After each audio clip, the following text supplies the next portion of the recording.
مشکل سے نکلتی ہے، اور جو نیک لوگ ہوتے ہیں ان کی روح آسانی سے نکلتی ہے. تو میں تو جب گیا یورپ میں تو میں نے بہت سے گوروں کو بڑے آرام سے مرتے ہوئے دیکھا اور بہت سے نیک لوگوں کو بڑی مشکل سے مرتے ہوئے دیکھا. تو یہ کیا ہے؟ تو کہہ رہے ہیں مجھے تو اسلام کے بارے میں اشکالات شروع ہو گئے. میں نے کہا آپ نے جن سے یہ تقریر سنی ہے نا کہ نیک لوگ کی روح آرام سے نکلتی ہے، بروں کی مشکل سے نکلتی ہے، انہوں نے آدھی بات بتائی ہے، پوری نہیں بتائی. میں نے کہا یہ تو صحابہ کے دور میں نے کہا اگر آپ حدیثیں پڑھ لیتے، ایک آیت سے کبھی تھوڑی مسئلہ حل ہوتا ہے. آپ کسی کی ایک بات لے رہے ہیں، دوسرے موقع پہ جو اس نے تشریح کی ہے وہ آپ نہیں لے رہے.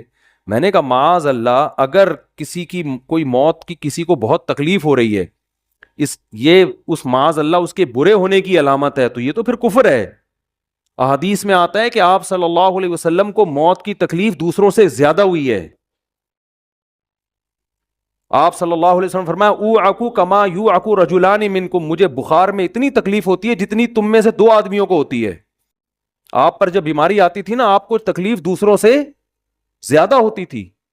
اور امی عائشہ رضی اللہ تعالی عنہا فرماتی ہیں کہ نبی صلی اللہ علیہ وسلم کا سر مبارک میری گود میں تھا جب آپ کی روح نکلی ہے، اور آپ کو آپ کی جو میں نے موت کی تکلیف دیکھی ہے، جس شدت میں آپ جس تکلیف میں تھے، اس کے بعد مجھے کسی کی موت کی جو آسانی سے کوئی دنیا سے گیا ہو نا، اس کے مرنے پر مجھے کبھی رشک نہیں آیا. رشک کا کیا مطلب؟ کہ بھئی یہ اتنی آسانی سے چلا گیا تو اس کا مطلب یہ زیادہ اچھا تھا، اور معاذ اللہ آپ صلی اللہ علیہ وسلم کے اعمال کم تھے، تو یہ تو ممکن نہیں ہے نا. کہتے ہیں مجھے کبھی کسی پہ رش نہیں آیا کہ آرام سے مر گیا تو بہت نیک ہوگا. ٹھیک ہے نا، بہت مشکل ہے سمجھانا. امی عائشہ فرماتی ہیں کہ یعنی امی عائشہ کی حدیث کا مفہوم بیان کر رہا ہوں کہ نبی صلی اللہ علیہ وسلم کی موت کے وقت جو تکلیف کی حالت تھی، اس کو جب سے میں نے دیکھا ہے، تو امی عائشہ کی بات کا خلاصہ یہ ہے کہ اب اگر میں کسی کو دیکھتی ہوں نا کہ آرام سے روح نکل رہی ہے، یعنی آرام سے مر رہا ہے، دنیا سے جا رہا ہے، تو مجھے اس پہ رش نہیں آتا کہ وہ بہت نیک ہوگا. کیا مطلب؟ اس کا نیک عمل سے تعلق بولتے کیوں نہیں ہے. لیکن ہمارے ہاں سارا مدار کس پر ہے؟ مرنے کے بعد شکل کیسی ہے اس کی؟ آڑا ترشا ہو گیا تو جہنم میں جا رہا ہے، اس کا مطلب. اور اگر مرا ہوا ہے، دانت کھلے میں، ایسا لگ رہا ہے مسکرا رہا ہے، سیدھا کہاں جا رہا ہے؟ او بھائی، اگر خدا نخواستہ کوئی لکوے کا مریض تھا، کوئی فالج کا مریض تھا، وہ تو مرے گا تو اس کا تو بیچارے کا ہوگا تھوڑا سا چہرہ بھی ٹیڑھا ہو سکتا ہے، کچھ بھی ہو سکتا ہے، نیک لوگوں کا بھی ہو سکتا ہے. تو مدار کس پر ہے؟ اعمال پر. اور نیک لوگوں کو بعض دفعہ موت کے وقت ڈبل تکلیف دی جاتی ہے. ایک تو اس لیے دی جاتی ہے، یا تو اس لیے کہ کوئی گناہ ان کا باقی رہ گیا ہوتا ہے. اللہ کیا کہتے ہیں؟ بھائی قبر میں جانے سے پہلے اس کو ہمارے پاس دھلا کے لے کے آؤ، صاف ستھرا ہو کے. اب ہمارے پاس آ رہا ہے تو اب ہم نہیں چاہتے کہ اس کے گناہوں کی گٹھری ہو، اس کو پاک صاف کر کے لے. میں نے بڑے بڑے بزرگ دیکھے جن کو آخری وقت میں بہت مصیبت میں گزری ان کی، یعنی زندگی کے آخری ایام، بیٹیوں کی ٹینشن، کسی بیٹی کو طلاق ہو گئی، وہ گھر آ گئی، کوئی اور مسئلہ ہو گیا، تو بڑی ٹینشن میں آخری وقت. لیکن وہ زبان سے کیا کہتے تھے؟ شکر، کہ یار شاید اللہ تعالی ہمارے گناہوں کو معاف کرنا چاہتا. اولاد کی حدیث میں آتا ہے کہ انسان کو اس کی گھر والی کی طرف سے، اس کی اولاد کی طرف سے، اس کے جسم کی طرف سے تکلیفیں پہنچتی رہتی ہیں، اور اس کے گناہ معاف ہوتے رہتے ہیں، حتی لقی اللہ طاہرا مطہرا، جب اللہ کے پاس آتا ہے نیٹ کلین، بالکل گناہوں سے پاک صاف ہو کے. لیکن یہ تکلیف وہ ہوتی ہے جس میں صبر کی توفیق بھی ملتی ہے، کیونکہ اللہ دے رہا ہے نا تکلیف، اور اللہ سزا کے طور پہ نہیں بلکہ کفارے کے طور پہ، تاکہ ہمارے پاس آئے تو صاف ستھرا ہو گئے. تو اس تکلیف میں پھر صبر کی توفیق، اس لیے علماء کہتے ہیں جس تکلیف میں صبر کی توفیق مل رہی ہے، سمجھ لو یہ رحمت ہے. یہ کیا ہے؟ رحمت. یہ اللہ آپ کو بنانا چاہ رہا ہے کچھ. اب لوگ کہتے ہیں یہ والی تکلیف کیوں، وہ والی کیوں نہیں آئی، یہ تو بہت زیادہ ہو گئی. تو بھائی اللہ سے کوئی نہیں لڑ سکتا، وہ جو دے رہا ہے وہ اس پہ صبر کرو. اسی کو کہتے ہیں تقدیر پر رضا. جو اللہ نے مقدر کیا ہے بس ہم اس پہ کیا ہیں، کوشش کریں گے اللہ سے عافیت مانگیں، اے اللہ ہمیں تکلیفیں نہیں چاہیے، ہم تو ویسے ہی کمزور ہیں، ایسا نہ ہو تکلیف میں اور ہی نافرمانی پہ نہ آ جائیں. ہمیں تو خوشیوں بھری زندگی چاہیے، اور اللہ ان خوشیوں میں شکر کی توفیق دے کے گناہ معاف کر دے. ٹھیک ہے نا. جیسے لوگ حکیم کے پاس جاتے ہیں, حکیم صاحب کے پاس 2 طریقے ہوتے ہیں علاج کے. ایک طریقہ تو یہ کہ بھائی یہ کڑوی گولی ہے, 2-3 کھاؤ گے فٹ فاٹ ہو جاؤ گے, اس میں یہ بھی پرہیز, یہ بھی پرہیز, یہ بھی پرہیز. اور ایک طریقہ ہوتا ہے بھائی دودھ جلیبی کھاؤ, علاج لمبا ہو جائے گا, لیکن وہ دوا میں کیا ہے, دودھ جلیبی.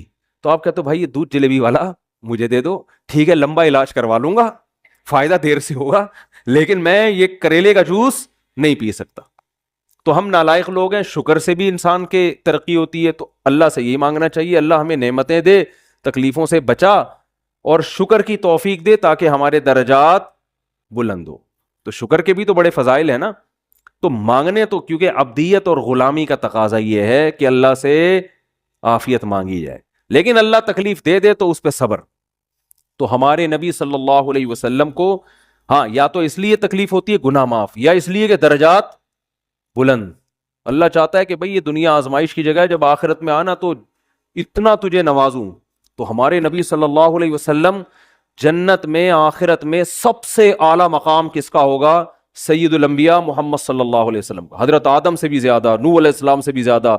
تو اللہ نے فرمایا کہ آپ کو پروٹوکول دینے کے لیے آخری جو اب آپ کا آخرت کا سفر ہے نا, اس میں مادی تکلیف آپ کو دوسروں سے زیادہ دی جائے گی. یہی وجہ ہے کہ حضرت فاطمہ رضی اللہ تعالی عنہ, آپ کی چہیتی بیٹی, جب انہوں نے آپ صلی اللہ علیہ وسلم کی اس تکلیف کو دیکھا نا, جو موت کے وقت تکلیف تھی اور جو بخار کی شدت تھی, واہ کرب ابتا, فرماتی تھی ہائے میرے والد کا کرب. بہت زیادہ غمزدہ ہو گئی ان کو دیکھ کر کس قدر تکلیف میں ہے. تو آپ صلی اللہ علیہ وسلم نے فرمایا لا کرب علی ابیک بعد الیوم. کیسے تسلی کے جملے. اپنی بیٹی سے فرمایا ہے فاطمہ تیرے باپ پر آج کے بعد کوئی تکلیف, بولو لا کرب علی ابیک بعد الیوم. اس میں بھی آپ صبر کا پہلو تلاش کر رہے ہیں, شکر کا. بس یہ اللہ کی طرف سے آخری ہے. آج کے بعد اے میری بیٹی تیرے باپ پر کوئی تکلیف نہیں. اپنی بیٹی کو بھی تسلی دے رہے ہیں کہ غم ہلکا کر, بس یہ اللہ کی طرف سے آخری ہے, آج کے بعد کوئی تکلیف نہیں ہوگی. تو ہمارے ہاں وہ بیچارہ تکلیف سے جا رہا ہے, تو یار دیکھا آ گیا نا سامنے, لوگ کہنے یہ دیکھا, ہم تو کہتے تھے بندہ ہی 2 نمبر ہے, اب آ گیا نا. دیکھو کیسے مر رہا ہے.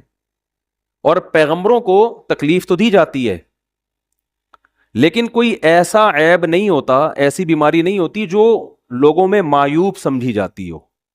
یہ نہیں ہوتا, کیونکہ پیغمبر اللہ کے قاصد ہیں, تو اللہ ان کو ہر لحاظ سے امت کو یہ بتانا چاہتے ہیں یہ میرے رسول ہیں, یہ میرے سفیر ہیں.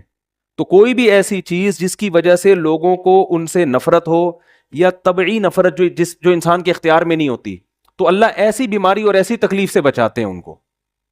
سمجھ میں آ رہی ہے بات؟ لیکن امتی کو ایسی تکلیف ہو سکتی ہے. یہ جو ختم نبوت کے علماء کہتے ہیں نا مرزا غلام احمد بیت الخلاء میں گر کے مر گیا, تو بعض لوگ کہتے ہیں وہ تو بیت الخلاء میں تو فلاں بزرگ کا بھی انتقال ہوا تھا, فلاں کا بھی. بزرگ کا ہو سکتا ہے, پیغمبر کا بیت الخلاء میں انتقال بولو نہیں ہو سکتا, کیونکہ پیغمبر کو اللہ ایسے عیب سے بچاتے ہیں جو انسانوں میں عیب سمجھے جاتے ہیں. تو پیغمبر کو ایسی بیماری نہیں ہوتی, جیسے اچھوت کی بیماری ہے کہ کوئی ہاتھ نہیں لگا سکتا اس کو, ایسی بیماری پیغمبروں کو نہیں ہوتی. کوڑ کی بیماری پیغمبروں کو نہیں ہوتی, کیونکہ ایسی بیماری جس سے لوگ کھن کھاتے ہیں, ایسی نہیں. لیکن امتی کو ہو سکتی ہے, امتی کو ایسی بیماری ہو سکتی ہے, اللہ اس کے درجات کیا کرے گا؟ بلند کرے گا اس سے. مجھے ایک واقعہ کسی نے سنایا کہ ایک ہندو تھا, اس کو کوڑ کی بیماری تھی. کوڑ نہیں ہوتا, گوشت گلنا شروع ہو جاتا ہے, تو یہ بیماری پھیلتی ہے. تو اس کے رشتہ داروں نے بالکل الگ کر دیا اس کو, وہیں سے کھانا پھینکتے ایسے کر کے. کہیں تبلیغی جماعت گئی, ان کو پتہ چلا, وہ بیٹھ گئے اس کے پاس جا کے, اس کو کھلا بھی رہے ہیں پلا بھی رہے ہیں. تو وہ بڑا متاثر ہوا, یار سب نے چھوڑ دیا اور مسلمان ہو کے تبلیغ والا تو اکرام کا کوئی موقع الحمدللہ چھوڑ. اور پھر اس کا انتقال ہو گیا تھوڑے دنوں میں. اب دیکھو اللہ نے جو اس کو کوڑ کی بیماری میں ڈالا, یہ بیماری اس کے لیے رحمت بن گئی کہ نہیں بن گئی؟ تو کفر کی حالت میں کوئی اچھا کام کیا ہوگا اس نے, اس کے بدلے میں اللہ نے اس کو کیا دے دیا؟ کوڑ کی بیماری. اب دنیا کہے گی یار عام کافر جو اچھے کام نہیں کرتے وہ تو فٹ فاٹ گھوم رہے ہیں, اور یہ تھوڑا بہت خیال کرتا تھا, اس کو اللہ نے کیا دے دیا؟ بھائی اس کو دیا اس لیے کہ اللہ کو پتا ہے کہ جی کوڑ میں ہوگا تو تبلیغ والے آئیں گے, اس کی آؤ بھگت کریں گے, اور یہ کیا ہو جائے گا؟ اسلام میں داخل ہو جائے گا. تو اللہ کے کام ہے, یہ اللہ ہی بہتر جانتا ہے. تو بعض دفعہ اللہ تکلیف میں ڈالتے ہیں تاکہ آپ کے گناہ دھل جائیں. تو اس لیے موت کی جو تکلیف ہے نا, اچھا, اور عین ممکن ہے کوئی بہت بڑا بدماش ہو, بڑے آرام سے مر جائے, اور مرنے کے بعد ایسی خوبصورت اسکن ہو جائے اس کی, کیونکہ اسکن کی اچھے یا برے ہونے کا تعلق موسم سے ہے. جینے, ٹھیک ہے نا, جس کو برین ہیمریج ہوتا ہے تو چہرہ خراب ہوتا ہے, چاہے وہ نمازی ہو. میں نے ایسے پکے نمازیوں کو جن کی نماز کی حالت میں ڈیتھ ہوئی ہے, ان کو دیکھا موت کے بعد ان کا چہرہ کالا ہو گیا. یہ بری بات نہیں تھی, یہ کالا اس لیے ہو گیا کہ برین ہیمریج ہوا, رگ پھٹی ہے تو بلیڈنگ ہونا, اور ہارٹ اٹیک بھی ہوا پھر ان کو. تو ڈاکٹر کہہ رہے تھے ان کو جلدی دفناؤ کیونکہ یہ بہت جلدی ان کا جسم خراب ہو جائے گا. حالانکہ پھر میں نے خواب میں ان کو جنت میں بھی دیکھا. صحیح ہے نا. تو خام خامنہ لوگوں نے یہ چیزیں بنائی ہوئی. تبھی میت کو چھپانے کا حکم ہے, کیونکہ اکرام کرنا ہے نا, تو چہرہ مرنے کے بعد بگڑنا شروع ہوتا ہے. یہ ہر ایک کا ہوگا, چاہے نیک ہو چاہے برا ہو. تبھی تو حکم ہے کہ اس کو جلدی دفن کرو, کیونکہ اس کی توہین ہے اب لوگوں کے سامنے رکھنا. اور ہمارے یہاں کیا ہو رہا ہے, باقاعدہ مردوں کے ساتھ سیلفیاں چل رہی ہیں, ناک میں روئیاں ٹھوسی ہوئی ہیں, اور ویڈیو بن رہی ہے, اور زیارت ہو رہی ہے, لائن لگ لگ کے پبلک دیکھ کے جا رہی ہے. کیا جاہلانہ رسم ہے یار, کیا جاہلانہ. میت میں اور دلہن میں فرق ہونا چاہیے. دلہن کی منہ دکھائی ہوتی ہے, وہ محلے پڑوس کی عورتیں آتی ہیں, بھائی دلہن آئی ہے بیوٹی پارلر کر کے دیکھ رہی ہیں, تو مردے اور دلہن میں اتنا تو فرق کرو, مردے کی بھی رونمائی ہو رہی ہے. تو یہ غلط رسم ہے. انتقال ہو گیا فوراً چہرے پہ کپڑا. ہاں, جو اس کے بہت قریبی لوگ ہیں, قریبی لوگ ایسا ہوتے ہیں کہ اگر وہ بدبو آ بھی رہی ہو, چہرہ بگڑ بھی جائے, ان کو نفرت نہیں ہوتی. بیٹے کو اپنے باپ سے نفرت نہیں ہوگی, چاہے جیسا بھی ہو, چہرہ جیسا بھی بگڑ جائے. وہ کہے گا یار میرا اس کا رشتہ خوبصورتی کی بیس پہ تھوڑی ہے. لیکن اجنبی لوگ جب اس کو دیکھیں گے تو چہرے کے بارے میں تبصرے بھی کریں گے. اور ایک صاحب کا انتقال ہوا, میں نے کہا جلدی دفناؤ, چہرہ نہ دکھاؤ. تو انہوں نے کہا لوگ کہیں گے یار لگتا ہے کوئی چہرہ بگڑ گیا اس لیے چھپا رہے ہیں. میں نے کہا اب تو اور چھپانا چاہیے, اس لیے کہ جس کا بگڑ جائے اس کو تو چھپائیں گے تو پھر لوگ یقیناً کہیں گے بگڑا ہوا چہرہ ہے. تو اس رسم ہی کو ختم کر دینا چاہیے. انتقال ہوا فوراً چہرے پہ کپڑا. ہاں, بیوی دیکھ سکتی ہے اپنے شوہر کو, یا بیٹے ہیں, یا اس طرح جو بھائی بہن ہیں قریبی, وہ دیکھ لیں. باقی پبلک سے چھپا کے اس کو فوراً کیا کرو, دفن. اب تو قبر میں جا کے بھی دکھا رہے ہوتے ہیں. یہ اجمیوں کی گندی رسم ہے, بری رسم ہے. گندی کا لفظ میں نے تھوڑا سا زیادہ سخت استعمال کیا, لیکن مجھے اس سے زیادہ ہلکا لگ نہیں رہا کوئی لفظ. عرب میں ایسا نہیں ہوتا. سعودی عرب میں جو ہے نا, عرب لوگ بہت سی چیزوں میں ابھی بھی اسلام کے بہت قریب ہیں, بڑے خاندان. ہم لوگ چونکہ ہندوؤں کے ساتھ زیادہ رہے ہیں نا انڈیا میں, تو بہت سی چیزیں ہم نے وہاں سے کیا لی ہیں جو مذہبی لوگوں میں بھی آئی ہیں.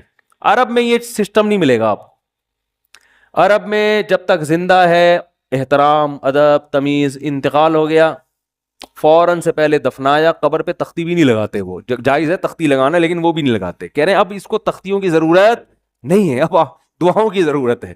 دعائیں ہوتی رہتی ہیں ابا کے لیے, صدقات و خیرات کرتے ہیں, ایسا صدقے کرتے ہیں عرب کہ آپ کی سوچ ہوگی. ایسی سخاوت ہے عربوں میں, اپنے ابا کے لیے, اپنی اماں کے لیے دعائیں کرتے ہیں. وہ میں نے بتایا نا, ایک واقعہ میں نے بہت پہلے سنایا تھا. جدہ میں کسی کے ہاں ٹھہرا ہوا تھا, سعودی عرب میں, پاکستانی تھے. وہ کسی عرب کے ساتھ 30 سال سے ملازمت کر رہے تھے. عربوں کا نا آپ کو ایک پہلو دکھایا جاتا ہے میڈیا پہ, جو اچھا پہلو ہے وہ نہیں دکھایا جاتا. جو اسلام کی وجہ سے ان میں خوبیاں ہیں وہ نہیں دکھایا جاتا. تو ایک عرب شیخ تھا جس کی, ہاں یہ ملازم. دوسرا, عرب کا جو اصل کلچر آپ کو ملے گا گاؤں دیہاتوں میں. شہروں میں تو پتہ نہیں کون کون آگے آباد ہوا ہے, اس میں اچھے بھی ہیں برے بھی ہیں. تو کہہ رہے ہیں میں نے دیکھا کہ وہ ایک عرب شیخ اپنی فیکٹری سے نکلا, میں تو ایک بھکاری آیا, اس نے اللہ کے نام پہ کچھ مانگا. اس کے پاس پتہ نہیں تنخواہ بانٹنے نکل رہا تھا, کیا نکل رہا تھا, اس کے پاس بہت سارے پیسے تھے, ریال. تو اس نے اس کو بھکاری کو دے دیے. بھکاری کو جیسے ہی دیے, بھکاری نے, اچھا یہ عرب بھی 80 سال کا بڈھا, تو اس بھکاری نے اس کے عربی کے ماں باپ کو دعائیں دینا شروع کر دی دل سے نا. کو پاکستانی تھا ہوا, بڑا ڈیڑھ ہوشیار. دعائیں دی, اللہ کرے تمہارے ابا کی مغفرت ہو جائے, اللہ کرے. تو وہ عرب کو اتنا اچھا لگا, اس نے اور دے دی. پھر وہ شروع ہو گیا, اللہ کرے تمہارے ابا وہ پھر اور دے دی. کہہ رہے ہیں اتنے پیسے اس بھکاری کو دے دیے. میں نے کہا یار یہ تو لاکھوں پتی بن گیا ہے, سارے پیسے ختم ہو گئے اس کے پاس, اور وہ گھنا دعائیں دیتا جا رہا ہے. وہ جو گھنا تھا نا, وہ کیا کر رہا ہے, وہ بھی گھنا بن کے طبیعت سے دعائیں دے رہا ہے. وہ رونا بھی آ جاتا ہے پاکستانیوں کو, آپ کو پتا ہے. تو